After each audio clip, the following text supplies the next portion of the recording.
বর্তমান যে ঘটনা চলছে যে হাদি যে শহীদ এই বিষয়ে এবং উনি আসলে শহীদ হয়েছেন কিনা বা এটাকে আসলে কিভাবে আমরা আখ্যায়িত করব ব্যাখ্যা সহ। আচ্ছা, অসংখ্য ধন্যবাদ আপনাকে এত সুন্দর একটা প্রশ্ন আমাকে করার জন্য। আসলে এই বিষয়টা আমার চোখেও পড়েছে। আজকে সকালেও আমি একটা ভিডিওতে দেখলাম একজন ভাই, তিনি হয়তো আলেম না, তিনি বললেন যে উসমান হাদিকে তিনি শহীদ বলতে পারছেন না। তার কারণ হচ্ছে, তার ধারণা হচ্ছে যে শহীদ কেবলমাত্র সেই ব্যক্তি যেই ব্যক্তি আল্লাহর রাস্তায় গিয়ে জিহাদ করে মৃত্যুবরণ করেন, তিনিই কেবলমাত্র শহীদ, অন্য কেউ শহীদ নন। তার বক্তব্য অনুযায়ী এটাই বোঝা গিয়েছে, কিন্তু আসলে বিষয়টা এমন নয়।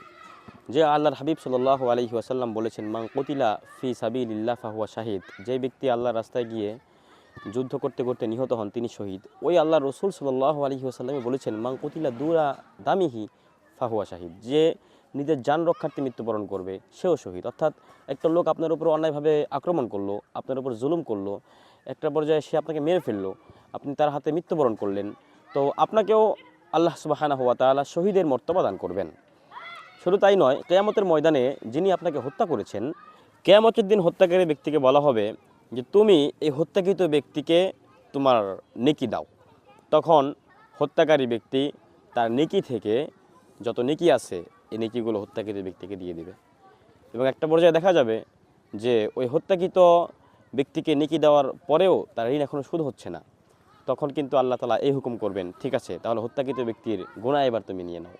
তখন ওই হত্যাকৃত ব্যক্তির গুনাহকে ওই হত্যাকারী ব্যক্তির ঘাড়ে চাপিয়ে দেওয়া হবে, এবং এই গুনাহ নিয়ে হত্যাকারী ব্যক্তি জাহান্নামে প্রবেশ করবে। তো যেহেতু এরকম ব্যক্তির ক্ষেত্রে শহীদের কথা ঘোষণা এসেছে, এজন্য বলা যায় যে উসমান হাদি সাহেব আমাদের মহব্বতের ভাই, তার জন্য আমাদের কলিজাটা অত্যন্ত হৃদয় বিদারক, অত্যন্ত কান্না ভরা আমাদের কলিজা। এখন আমরা খুবই ভারাক্রান্ত হৃদয় নিয়ে এখন সময় পার করছি। তিনি আল্লাহ রসুলের হাদিস অনুযায়ী অবশ্যই শহীদের মর্তবা পাবেন ইনশাআল্লাহ তাআলা। আল্লাহ তাআলা তাকে শহীদের মর্তবা দান করেন। তবে হ্যাঁ, এখানে একটা বিষয় বুঝতে হবে, তিনি হাকিকি শহীদ নন, তিনি হচ্ছেন হুকমি শহীদ। অর্থাৎ হাকিকি শহীদের ক্ষেত্রে শহীদকে গোসল দেওয়া হয় না, শহীদকে গোসল দেওয়া হয় না, তাকে তার ওই রক্তমাখা কাপড়ে সহই তাকে দাফন করা হয়।